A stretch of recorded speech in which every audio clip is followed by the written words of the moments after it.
أعوذ بالله من الشيطان الرجيم. بسم الله الرحمن الرحيم. الحمد لله رب العالمين، والصلاة والسلام على نبينا محمد وعلى آله وأصحابه أجمعين. أما بعد. Esselamu Aleyküm ve Rahmetullahi ve Berekatuh. Değerli dinleyiciler, alemlerin Rabbi Allah öz kulları üzerinde o kadar rəhmətini endirmiştir ki, Allah şahiddir ki, eğer insan onları saymağa başlasa, belki de ömrü yetmez. O kadar insanlar xilas olsun diye, insanlar güzel yaşasın diye, insanların sonu hamı saadete qovuşsun diye, elə planlar çizmiştir ki Rabbimiz, elə rəhmət endirmiştir ki üzerimize. Amma təəssüflər olsun ki, biz onu lazımınca dəyərləndirə bilmirik. Necə ki, Ər-Rəhman surəsində çox qəribədir. Allah onlarla dəfə deyir: "Fəbi-əyyi ələi rabbikuma tukəzzibən." Ər-Rəhman surəsində ümumiyyətlə Qur'anda ən çox təkrarlanan bir ayə. Rəbbinizin hansı nemətini inkar edəcəksiniz? Hansını? O qədər nemət üzərinizdədir.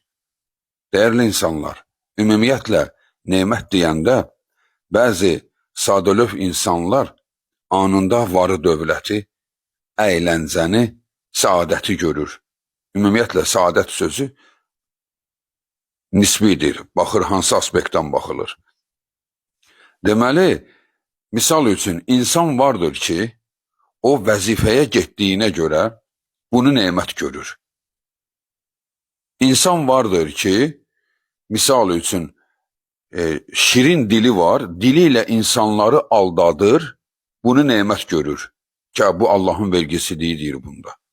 Təsəvvür edin, küfür eden insan var, küfür edir, falsı, baxıcı. Deyir ki, Allah'ın vergisidir, vergidir deyir məndə. Yani bunu nemət görür. Görürsünüzmü? Nemət sözünün özü hansı aspektdən baxılırsa bu çox önemlidir. Ona göre değerli insanlar, bizler bu cahiller kimi, nadanlar kimi değil, üzerimizdeki en büyük nemət nedir? Ona toxunacaq ki, onun da bir neçəsini, belki de bir beşini sayaq ki, bunlar Allah'ın bize verdiği en büyük nemətlərdir. Özü de onu da yaddan çıxartmayaq ha, değerli insanlar, değerli dinleyiciler. Bazı insanlar vardır, misal üçün, kördur və yaxud da ki, ayaqları yoxdur, yeriyə bilmir. O elə zənn etməsin ha, Allah ondan bir neməti alıb. Əksinə, yenə də bu, kim baxır, hansı pəncərədən baxılır, o zaman bu daha aydın görünür. Bugün nə qədər kör vardır ki dünyada, qiyamət günü o kör olduğuna görə bütün görənlər deyəcəklər, bəxtəvər, Allah ona nə nemət vermişdi. O görmədi, biz gördük və elə şeylər gördük ki, o yaddaşımızda qaldı və bugün onun əzabını çəkirik. Bəzən bizim bəla dediyimizin özü belə Allah yanında nemətdir. Ona görə heç bir məsələyi incələmədən onun cavabını verməyin ki, bu Allahın bəlasına gəlib yeriyə bilmir. Nə bilirsən ki, bəlkə yeriməmək onun üçün rəhmət idi. Təyyarə qəzası olur, insanlar onun içində həlak olurlar. Bir də görərsən ki, bir nəfər, 3 nəfər, 2 nəfər xilas olub. Ya bilet almayıb, bilet olmayıb, ona verməyiblər və yaxud da hadisə olub, onu çıxardıblar oradan. O deyir ki, bax Allahın lütfu idi, mən orada olmadım. Zahirdə bu belədir. Hər birimizin başına gəlsə, biz birinci bunu düşünərik ki, aman Allahım, nə gözəl, mən orada olmadım. Amma bu da o demək deyil, tam o deyil. Çünki nə qədər insan vardır ki, hadisədə həlak olduqlarına görə bəlkə də müsəlman olub, sağlam niyyət ilə ora minib, Allahla zikirdə olub, o ölüm onun üçün şəhid olub. O öldü, getdi cənnətinə. Bu birisi var idi, yaşadı ha. Bir də baxarsan ki, bu yaşadığı bu dünyaya görə sevinir, gedir, yeyir, içir, dostlarını yığır başına ki, bəs mən sağ qaldım. Allah məni qurtardı oradan. İndi hansı nemətdədir? Həlak olub cənnətə gedən, yoxsa salamat qalıb sevindiyindən şərab içən? Ona görə də dəyərli insanlar, nəyin nemət olduğu onu yaşayanın həyatından asılıdır. Bunu unutmayaq. Amma bizim bu dərsimiz sadəcə olaraq bunun üzərində qurulur ki, Rəbbimizin bizə endirdiyi ən böyük nemət nədir? Dəyərli müsəlmanlar, ən böyük nemət Allahın dinidir. Bax, bugün əgər sən, mən müsəlmanam deyirsənsə və Allaha gündə 5 dəfə səcdə edirsənsə, 5 vaxtı səcdə edirsənsə və Rəbbinin sənə bunu yaşatdığına görə bu sevinç içində varsa, yəni sən müsəlmansansa, bilginən, bu Allahın ən böyük nemətidir. Yenə təkrar deyirəm, mən müsəlmanam boş-boşuna danışmaqla yox ha. İslamı deyib və onu yaşayanlardan söhbət gedir. Xoş onların halına. Çünki Allah Qur'an-ı Kərimdə Maidə surəsi 5-ci ayədə buyurur ki, "Əl-yevmə əkməltu ləkum dinəkum və ətmamtu aleykum ni'məti və raditu ləkumul İslamə dinə." Bugün din kamil oldu. Sizə olan nemət tamamlandı. Bax ha, Allah deyir, nemət tamamlandı. Niyə? Sizin üçün İslamı din seçdim. Subhanallah. Allah İslamı ən böyük nemət adlandırmış və bizə demiş, sizin üçün onu seçdim. Ona görə də dəyərli insanlar, sən müsəlmansansa, illa ki müsəlman ailəsində doğuldunsa, bu sənin üçün bir dənə də avantajdır. Bir dənə də fürsətdir ki, Allah bizə nə qədər rəhm edib. Biz müsəlmanıq. Biz böyüdük də, boya başa çatdıq da, başqa bir şeyi seçmədik. Nə qədər insan vardır, adı Məhəmməddir, özü kafirdir. Nə qədər insan vardır, özünə müsəlman deyir, kafirləri sevir, onların adətlərinə əməl edir, onların yaşadığı həyatı bəyənir, xoşlayır. İslama baxanda bu nə qaraqabaqlıqdır, bağlan, qapan, olmaz, bezdik bu olmazlardan. Bu cürə düşünən nə qədər insan vardır, hələ bugün daha çoxdur ətrafımızda. Deməli, əgər sən bütün bunlara rağmen xəstəliyinə, sıxıntına, hər nəyinə, dünyada savadın var idi, yox idi, bütün bunlara baxmayaraq, sən mən müsəlmanam deyib, 5 vaxt Rəbbinə səcdə edir və Allahın əmrlərini sevirsənsə, bilginən ki, Allah sənə lütf edib, Allah sənə böyük bir neməti vermişdir. O neməti ki, onunla sən hökmən cənnətə gedəcəksən. Bu Allahın ən böyük nemətidir, dəyərli insanlar. Cahillərdən olmayaq, cahillər kimi düşünməyək. Başqa kafir ölkələrinə baxıb da bəxtəvərlər. Onlar zina edir, bu deyir, bəxtəvərlər. Onlar içib kefləniblər, deyir, bəxtəvərlər. Nə yaxşı yaşayırlar. Onlarda ailə münasibəti sıfırdır. Yəni namus, qeyrət heç nə qalmayıb, bu deyir, bəxtəvər. Sonra da deyir, mən müsəlmanam. Allaha həmd olsun ki, onlardan olmadıq. Bu özü böyük nemətdir. Dəyərli insanlar, bunun üzərində sizin diqqətinizi bir yerə də çəkim. Elə bir nemətə ki, heç səhabələrə o nemət verilməyib. İnanın ha, o nədir? Sən əgər bugün hidayət olmusansa, ki hidayət ən birinci nemətdir. Çünki biz namazda da onu deyirik. İhdinəs sıratal mustaqim. Allahım, məni düz yola hidayət et. Düz yola.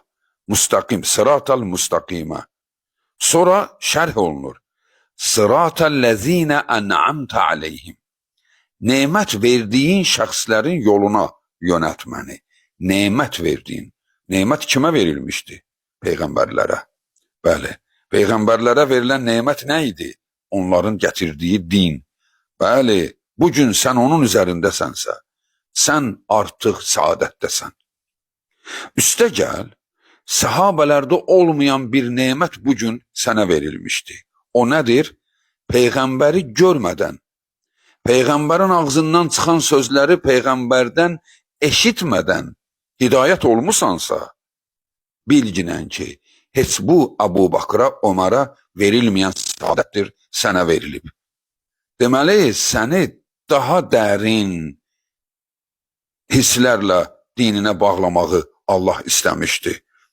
Ki, Peyğəmbərsiz o demək deyildir, Peyğəmbərimiz yoxdur ha. Muhammed sallallahu aleyhi və səlləm sünnəsi ilə bizim Peyğəmbərdir. Onun sünnəsini oxuyub, şəriətin incəliklərini, detallarını onunla yaşayırıq. Məsələ bu deyil, məsələ odur ki, onun özünü görmədən. Baxın, bu günləri biz sizə hədis danışanda, əslində bəzən bir hədis olur ki, saatlarla o hədisi incələmək çəkir.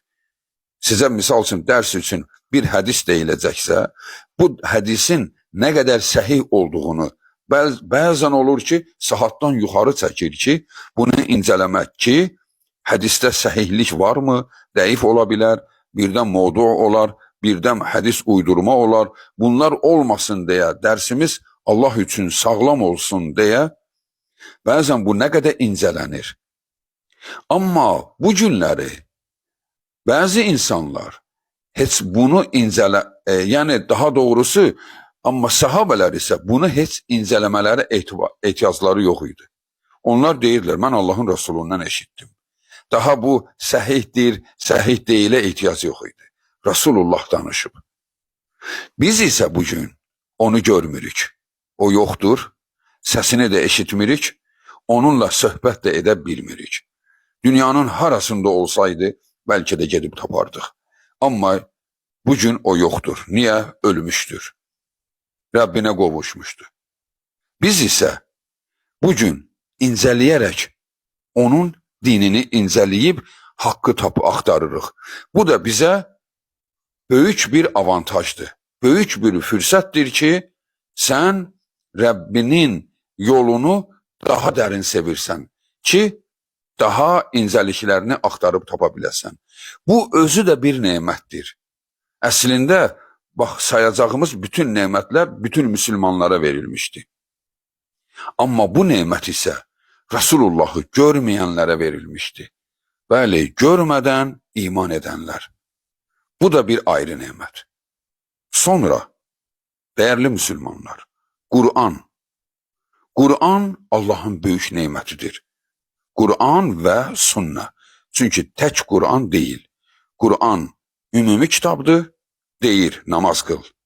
Sünnə isə onun detallarını, incəliklərini, necə qılmaq, necə ibadət etməyin qaydasını bizə öyrədir. Allah bunu bizə vermişdi. Təsəvvür edirsinizmi? Qur'an Allahın hidayət yolu. Allah şahiddir ki, əgər biz Qur'anın nə qədər böyük nemət olduğunu bilsəydik, onu sinəmizdən kənara qoymazdıq. Bəlkə də daima onu sinəmizə basaraq özümüzlə gəzdirərdik. Hələ ona görə də kimdir Qur'ana sarılanlarsa, onlar həmişə sabit qalmışdırlar. Çünki daima Qur'anı oxuyur, içindən haqqı axtarır, detalları tapır. Çünki Allah bizə xəritə vermişdi. Cənnətə gedən yolun xəritəsi qabağımızdadır. Onu qoyub da gedib nağıllara inananlar, müştəhidlərin əfsanələrinə, mərsiyə deyib, roza deyib, gününü bununla keçirdən zavallılar. Allahın kitabı qalıb, Allahın kitabını bircə ölü üçün oxuyur, diriyə gələndə isə deyir, gedək bir mərsiyə deyək, canlı olsun. Deyirlər, başlarına çırpırlar. Niyə? Çünki özlərini alova hazırlayırlar ki, bizi hara gözləyir. Bəlkə onlar onun üçün ağlayırlar. Əslində başqa heç kəs üçün ağlamırlar. Öz gələcək günlərini ağlayırlar. Allahın kitabını ölü üçün oxuyur. Diri üçün isə gedir başını yarır, başına çırpır, ocaqlarda, pirlərdə sürünür və səbəb də Qur'anı oxumadı. Və ona Qur'an da deyəndə bəziləri qızıqlanır. Və bəzi azğınlar da var, deyir bizə bircə Qur'an bəs eləyir. Halbuki onu biraz incələyirsən, görürsən ki, nə Qur'an bəs eləyir. Heç o Qur'an sözünün mənasını düzgün bilmir. Deməli, dəyərli müsəlmanlar, Qur'an bizim üçün rəhmətdir. Oxuyursan, sinirlərin sakitləşir.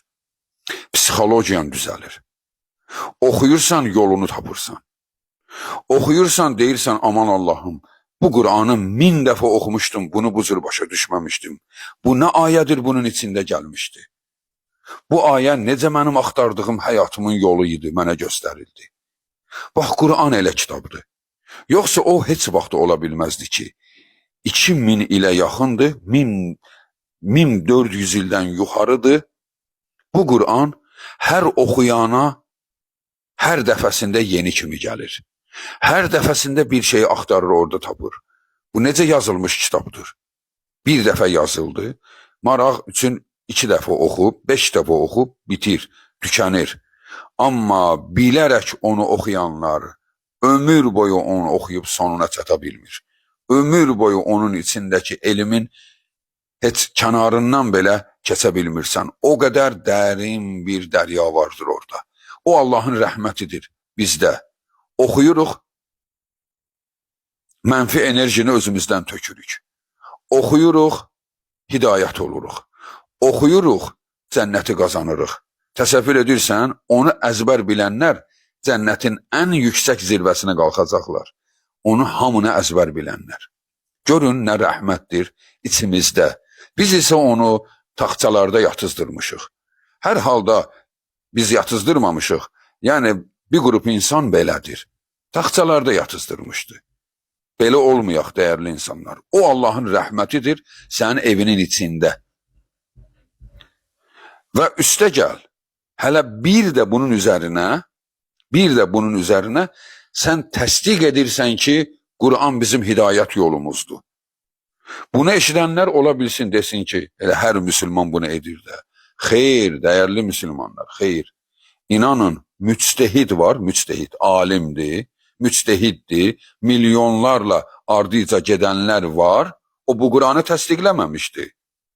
Bəli, onlar deyirdilər, Xümeyni kimi və onun ardıca gedən başıboş dindarlar, onlar deyirdilər, bu Qur'an var ha, bu orijinal deyil. Bunu Osman yazıb. Orijinal Qur'anı Mehdi gətirəcək. Təsəvvür edirsiniz, Mehdi Hasan gələcək, yer qiyamətə biraz qalmış.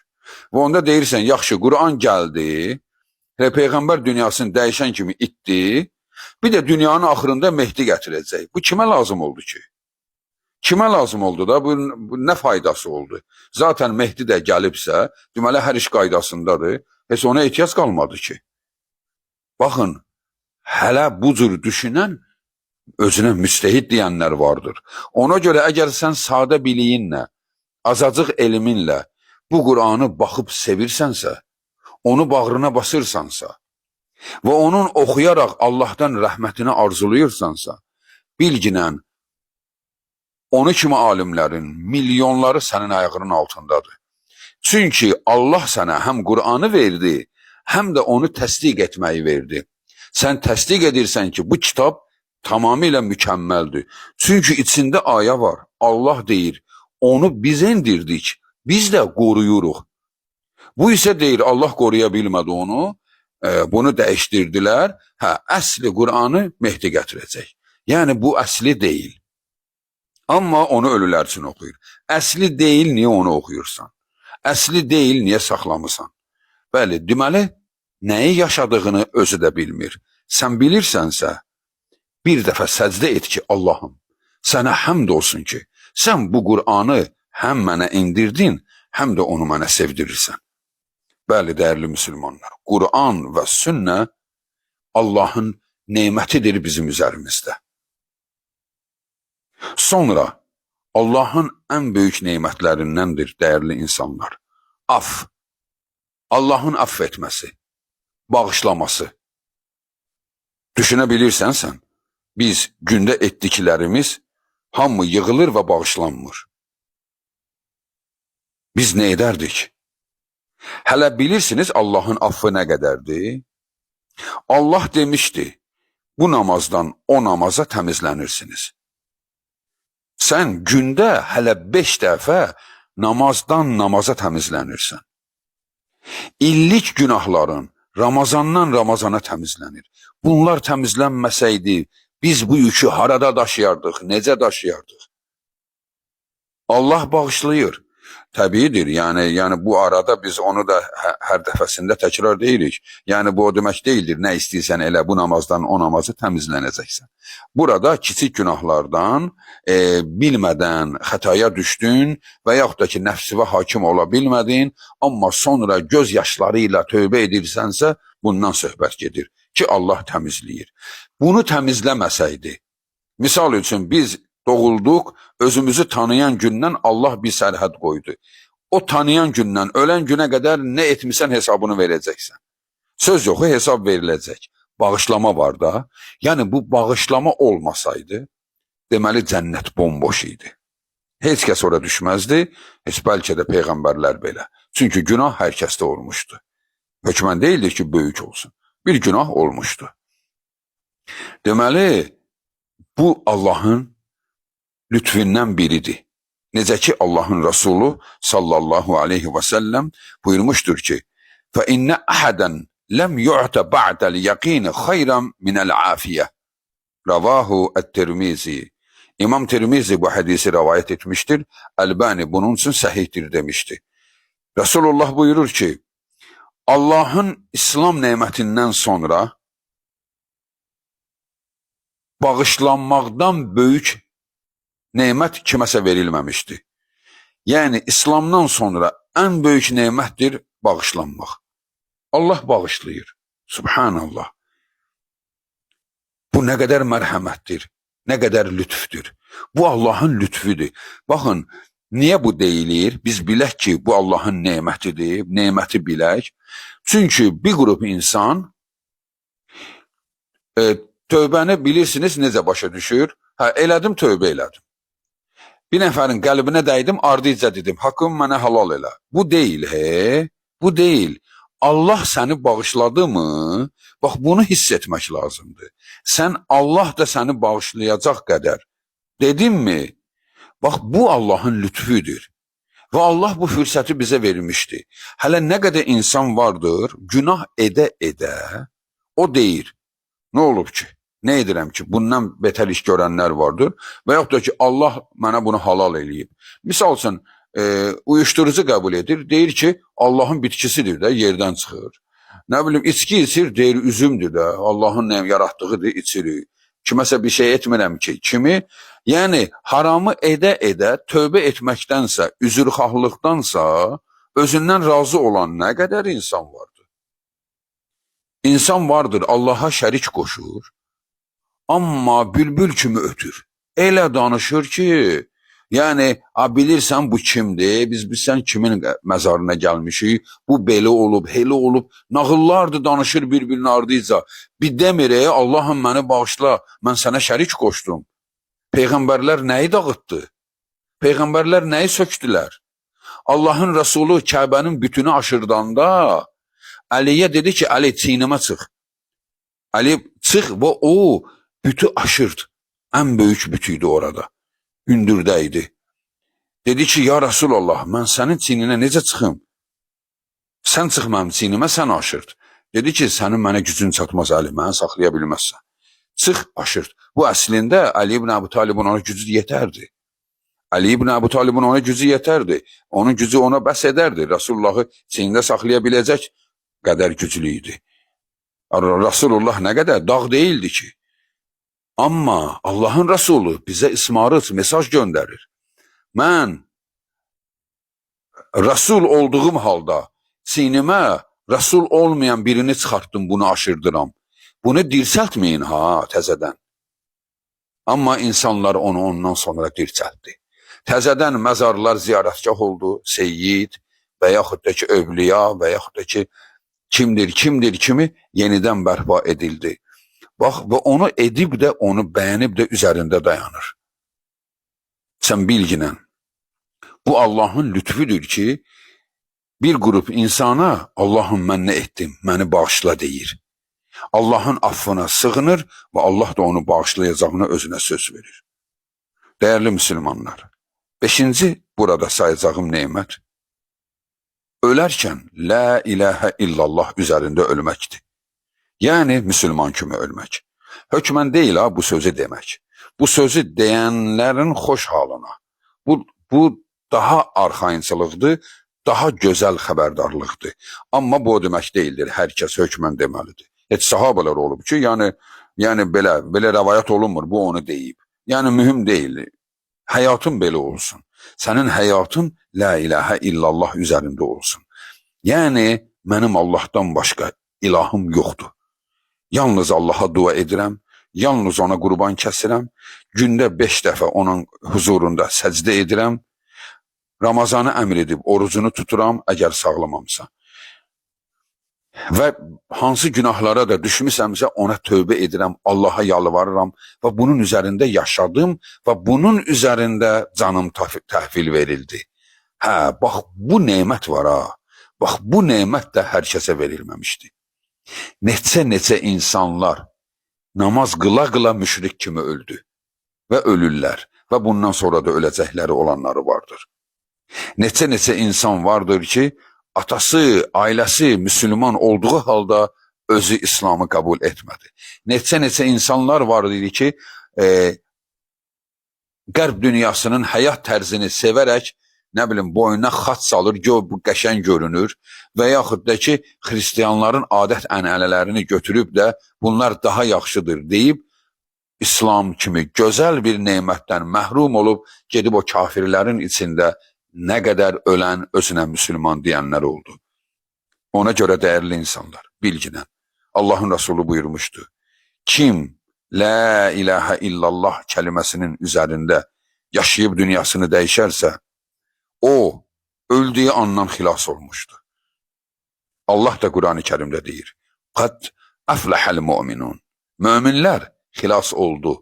Yəni, möminsənsə, qutardırsan, xilas olmuşsan, bitdi. Bu kimdir? İslam üzərə ölənlər. Ona görə dəyərli insanlar, biz İslam üzərə ölək deyə hər gün bunu düşün. Hər gün bunun üzərində yaşak. Allahım, bu neməti məndən məhrum etmə. Ona görə harada işləyiriksə, nə ilə məşğulluqsa, bütün buna baxmayaraq, İslamı həmişə göz önündə asaq, həmişə gözümüzün önündə olsun ki, mən bunun üzərində yaşamalıyam. Harada işləyirəmsə işləyim. İstər dövlət başçısı ol, istər küçə təmizləyicisi ol. Vəzifə olaraq deyirəm, küçə təmizləmək təhqir deyil. Vəzifə olaraq, yəni ən aşağı iş, ən aşağı maaş. Yəni nəsənsə Müslüman ol. İslamı gözündən qaçırtma. Ölərkən İslam üzərində ölmən üçün hər gün Allaha dualar elə ki, Allah o duanı sənə nəsib eləsin. Bəli, dəyərli Müslümanlar. Deməli, ən böyük nemətdir Allahın hidayəti və üstəgəl Peyğəmbəri görmədən bu dini yaşamaq daha bir nemətdir. Allahın Qur'anı və Rasulullahın sünnəsi nemətdir. Allahın affı, bağışlaması nemətdir və İslam üzərə ölmək nemətdir. Bu 5 nemət üzərində bugün dərsimiz oldu. Allahın nemətləri tükənməzdir. Bəlkə də sayı hesabı olmayacaq qədərdir. Sadəcə olaraq dərsə sığışsın deyə bunları diqqətinizə çatdırdım. Bildiyiniz halda sizə bunu təkrar etdim. Vəssalamu aleykum və rəhmətullahi və bərəkatuhu.